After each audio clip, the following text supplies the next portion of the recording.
High! তো সেদিন বাড়ি ফিরে এসে প্রথমেই খেয়ে নিলাম একটা মাছের ডিমের বড়া আর খেলাম দুটো লিচু। দেন রান্নাঘরে গিয়ে দেখছি মা মাছের ডিমের একটা তরকারি করছে।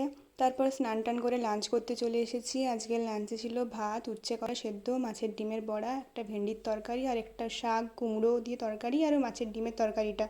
আর আমার প্রচণ্ড খিদে পেয়েছিল, কারণ আমি সকাল থেকে কিচ্ছু খাইনি, ব্রেকফাস্ট করিনি, জল ছাড়া কিছুই খাইনি, ডিরেক্ট টিউশন করে বাসে চেপেছিলাম। আর আজকে বাসে সিটও পাইনি, হাফের থেকে বেশি রাস্তা আমাকে দাঁড়িয়ে দাঁড়িয়ে আসতে হয়েছে এই গরমে। আর শেষে ছিল পুদিনার চাটনি।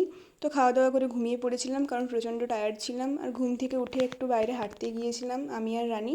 হাঁটতে বলতে আমাদের সামনে ওই রাজবাড়ির মন্দিরেই গিয়েছিলাম। এখানেই বিকেলে এসে বসে থাকতে ভালো লাগে, আসলে ফাঁকা, তেমন একটা লোকজন এখানে আসে না, তাই এখানেই ভালো লাগে। আর আমি, মা আর বাবা একটু বাজার গেছিলাম, বাজারে কাজ ছিল। তারপরে ফুচকা খেলাম, ফুচকার পর লস্যি খেলাম। আগের দিনের লস্যিটার থেকে এই লস্যিটা অনেক অনেক বেটার করেছিল, এটা দারুণ খেতে। তারপরে বাড়ি চলে এলাম। তো দ্যাটস ফর টুডে, টাটা।